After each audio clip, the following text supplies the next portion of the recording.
Hi, ಹೇಗಿದ್ದೀರಾ ಎಲ್ಲರೂ? ಇವತ್ತು ನಾನು ಬೆಳಗ್ಗೆ ಬ್ರೇಕ್ಫಾಸ್ಟಿಗೆ ಫ್ರೆಂಚ್ ಟೋಸ್ಟ್ ಮಾಡ್ತಿದ್ದೇನೆ ಹಾಗೂ ಸಂಜೆ ಟೀ ಟೈಮ್ಗೆ ಮೆಣಸಿನಕಾಯಿ ಬಜ್ಜಿ ಮಾಡ್ತಾಯಿದ್ದೇನೆ. ಇಲ್ಲಿ ನಾನು 2 ಮೊಟ್ಟೆ ತಗೊಂಡಿದ್ದೇನೆ, ಮತ್ತು ಸ್ವಲ್ಪ ಸಕ್ಕರೆ ಬೇಕು ಇದಕ್ಕೆ, ಮತ್ತು ಒಂದು 3 ಬ್ರೆಡ್ ತಗೊಂಡಿದ್ದೇನೆ, ಮತ್ತು ಸ್ವಲ್ಪ ಹಾಲು. ಈಗ ಮೊಟ್ಟೆಗೆ 1 ಟೇಬಲ್ ಸ್ಪೂನ್ ಆಗುವಷ್ಟು ಸಕ್ಕರೆ ಹಾಕ್ತಾ ಇದ್ದೇನೆ.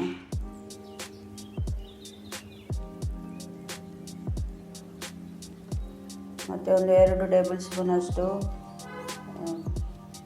ಹಾಲು ಹಾಕ್ತಾ ಇದ್ದೇನೆ. ಇದನ್ನೆಲ್ಲವನ್ನು ಈಗ ಮಿಕ್ಸ್ ಮಾಡಬೇಕು.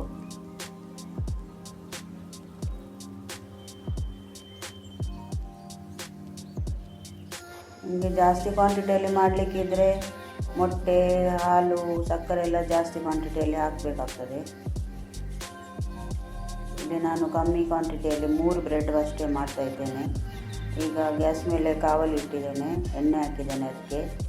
ಈಗ ಬ್ರೆಡ್ಡನ್ನು ಇದರಲ್ಲಿ ಮಿಶ್ರಣದಲ್ಲಿ ಮುಳುಗಿಸಿ ಇದನ್ನು ಈಗ ಫ್ರೈ ಮಾಡೋದು.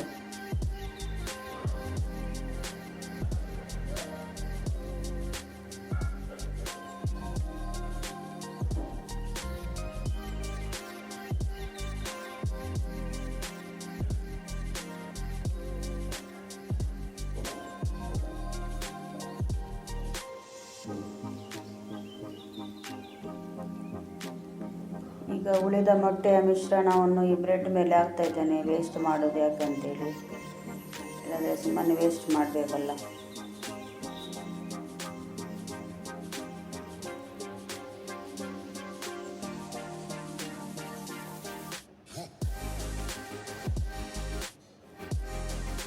ಈಗ ಒಂದು ಸೈಡ್ ಫ್ರೈ ಆಯಿತು. ಈಗ ಮಗುಚಿ ಹಾಕ್ತಾ ಇದ್ದೇನೆ ನಾನು.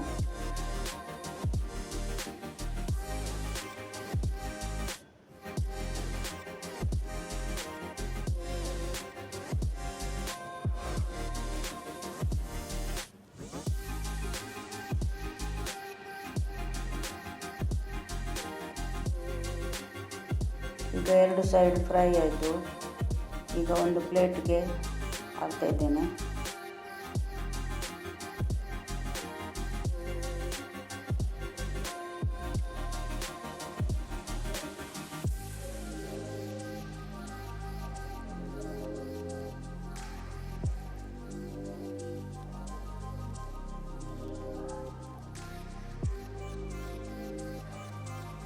ಬೆಳಗಿನ ಬ್ರೇಕ್ಫಾಸ್ಟ್ ಫ್ರೆಂಚ್ ಟೋಸ್ಟ್ ರೆಡಿ ಆಯಿತು. ಈಗ ನಾನು ಸಂಜೆ ಟೀ ಟೈಮ್ಗೆ ಮೆಣಸಿನಕಾಯಿ ಬಜ್ಜಿ ಮಾಡ್ತಾಯಿದ್ದೇನೆ. 5 ಮೆಣಸು ತಗೊಂಡಿದ್ದೇನೆ. ಇದರ ಒಳಗಿನ ಬೀಜವನ್ನು ತೆಗಿಬೇಕು, ಯಾಕೆಂದರೆ ಅದು ತುಂಬ ಖಾರ ಇರ್ತದೆ. ಖಾರ ಬೇಕಿದ್ರೆ ಹಾಗೇ ಇಟ್ಟು ಬಜ್ಜಿ ಮಾಡ್ಬೋದು. ಎಲ್ಲರೂ ಖಾರ ತಿನ್ನಲಿಕ್ಕೆ ಇಷ್ಟಪಡ್ತಾರಲ್ಲ, ಅವರು ಹಾಗೆ ಬೀಜ ಹಾಕಿ ಸಹ ಫ್ರೈ ಮಾಡ್ಬೋದು. ಈಗ ಎಲ್ಲದರೆಲ್ಲ ಬೀಜ ತೆಗೆದು ಇಟ್ಟಿದ್ದೇನೆ.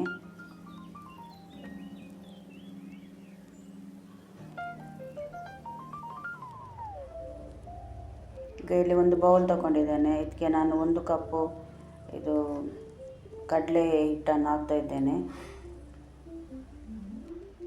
ಇದಕ್ಕೆ ಒಂದು 1/4 ಟೇಬಲ್ ಸ್ಪೂನ್ ಅಷ್ಟು ಅರಿಶಿನ ಪೌಡರ್, ಮತ್ತು 1 ಟೇಬಲ್ ಸ್ಪೂನು ಮೆಣಸಿನ ಪೌಡರ್, ಮತ್ತು ಒಂದು 1/4 ಟೀ ಸ್ಪೂನು ಜೀರಿಗೆ ಪೌಡರ್ ಹಾಕ್ತಾ ಇದ್ದೇನೆ, ಮತ್ತು ಒಂದು 1/4 ಟೀ ಸ್ಪೂನು ಬೇಕಿಂಗ್ ಸೋಡಾ, ಮತ್ತು ರುಚಿಗೆ ತಕ್ಕಷ್ಟು ಉಪ್ಪು ಹಾಕಿ ಒಳ್ಳೆ ನೀರು ಹಾಕುವ ಮೊದಲೇ ಇದನ್ನು ಮಿಕ್ಸ್ ಮಾಡಬೇಕಾಗ್ತದೆ. ಇಲ್ಲಾಂದರೆ ನೀರು ಹಾಕಿದ ಮೇಲೆ ಅದು ಸರಿ ಮಿಕ್ಸ್ ಆಗೋದಿಲ್ಲ. ಅದಕ್ಕೆ ಮೊದಲೇ ಎಲ್ಲವನ್ನು ಮಿಕ್ಸ್ ಮಾಡಿ ನಂತರ ನೀರು ಹಾಕಬೇಕು.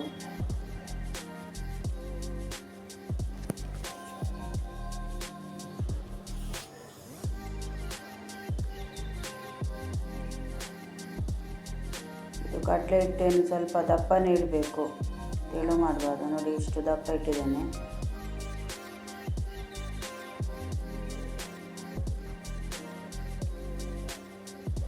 ಗ್ಯಾಸ್ ಮೇಲೆ ಎಣ್ಣೆ ಹಾಕಿ ಕಾವಲಿಗೆ ಬಿಸಿ ಮಾಡಲಿಕ್ಕೆ ಇಟ್ಟಿದ್ದೇನೆ.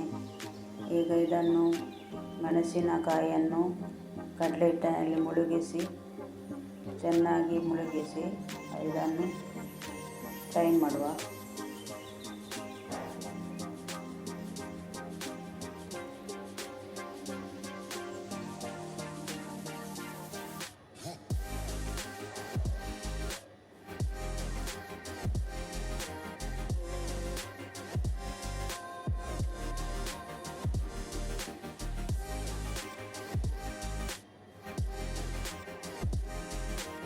ಮೆಣಸಿನಕಾಯಿಯನ್ನು ಹಾಕುವಾಗ ಮೊದಲು ಎಣ್ಣೆಯನ್ನು ಗ್ಯಾಸನ್ನು ಹೈ ಫ್ಲೇಮಲ್ಲಿ ಇಡಬೇಕಾಗ್ತದೆ, ಮತ್ತು ಸ್ಲೋ ಮಾಡಬೇಕು.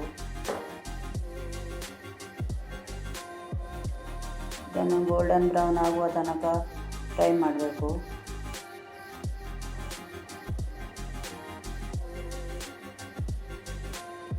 ಈಗ ಇದು ಒಳ್ಳೆ ಗೋಲ್ಡನ್ ಬ್ರೌನ್ ಆಗಿದೆ. ಈಗ ತೆಗಿತಾ ಇದ್ದೇನೆ.